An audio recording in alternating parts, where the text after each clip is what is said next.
Today, we're making a snack that's sweet, satisfying, and packed with over 10 grams of plant protein per serving, and no baking is required. My Cosmic Brownie Power Balls are perfect for your post-workout fuel or your 3 p.m. slump. And the best part is you probably have most of the ingredients already in your pantry. So let's get right into the recipe.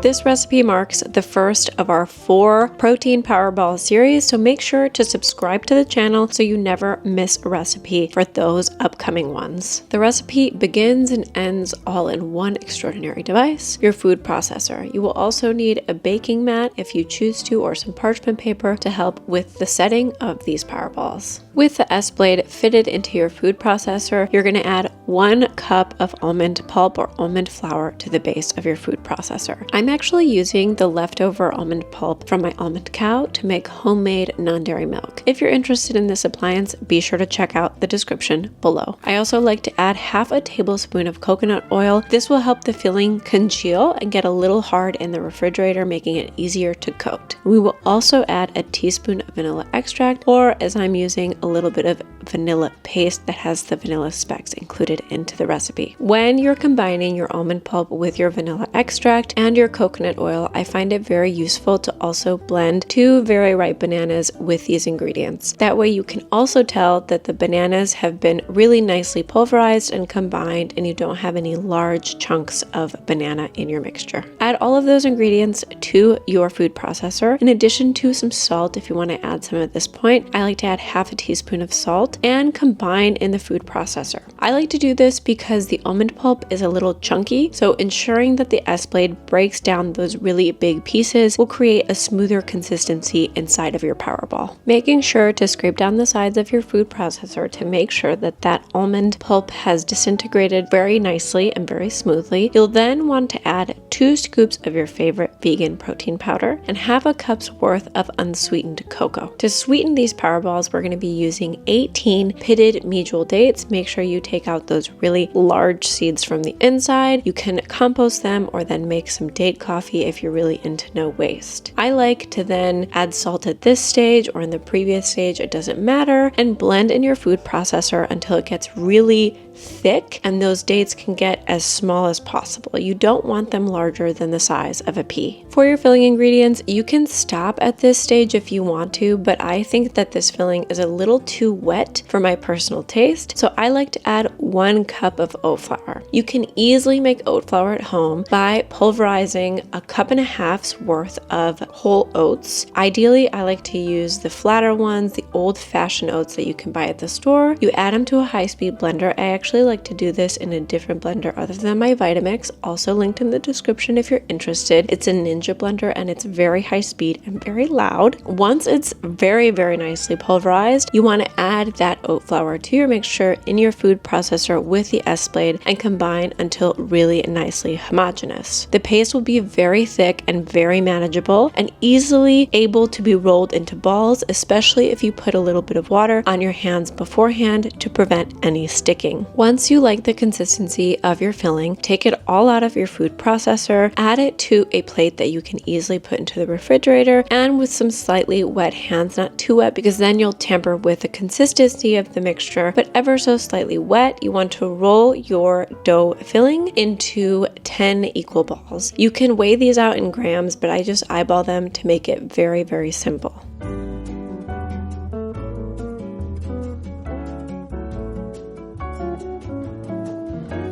Once you've rolled out all of your Powerball dough, add your Powerballs to the refrigerator and let them cool for 15 minutes while we melt the chocolate topping and work on how to assemble everything. While the Powerballs are setting, I like to melt my chocolate with a little bit of coconut oil. I added approximately 400 grams of vegan chocolate to a microwave-safe bowl with half a tablespoon of coconut oil. Then in the microwave, you want to carefully heat and melt the chocolate in 30-second intervals, making sure that you take out the chocolate from the microwave every time, and with a metal spoon or a spatula, gently mix the chocolate with the coconut oil to ensure that it starts to melt. Agitating the chocolate like this actually helps it melt really beautifully, and you don't have to mess with a double boiler if you don't want to. This is the easiest way I like to melt chocolate, and I feel as though most people like to do this anyway, so I highly encourage you to do it this way for simplicity and ease when making these power balls. Once your chocolate is completely melted, take your power balls out of the refrigerator. I like to put them onto a reusable baking mat when I'm coating them, and this is my favorite way to drape and coat these power balls in chocolate. You're going to take a fork and put that power ball on top of the fork, just ever so slightly on the prongs of the fork. Using the spoon, you want to drape the chocolate over the power ball in almost a circular motion, starting in the middle, and then you kind of gradually move to the outside. I have never found much luck draping my chocolate power balls or any power balls or most baked goods or baked treats. Just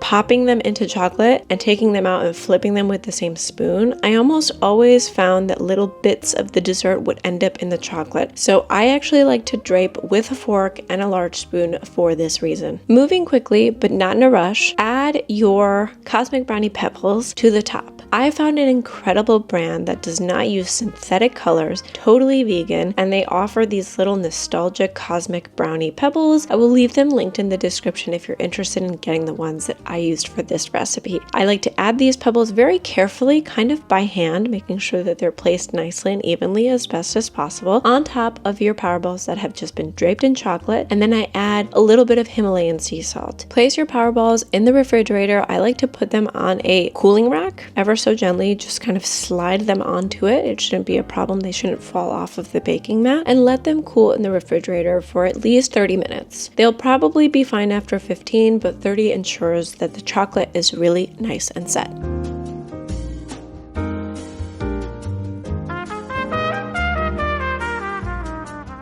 Afterwards, I like to trim some of the excess chocolate off of each power ball, and you can actually save this chocolate if you want to and remelt it for a different dessert. Once you've taken the chocolate off of your power balls, they're ready to be enjoyed. They have a beautiful, soft interior, a nice chocolatey, crackly exterior with perfect crunch from those pebbles. These wonderful desserts will last at room temperature for 4 days, but I like to keep them in the fridge for up to a week. You can also freeze them if you'd like, but I find that the texture is best enjoyed within a week. This has been Rebecca Martinez. I hope you've enjoyed the very first recipe of our Protein Powerball series. Make sure to subscribe to the channel so you get the recipe in your notifications next week, and I'll see you next time. Take care.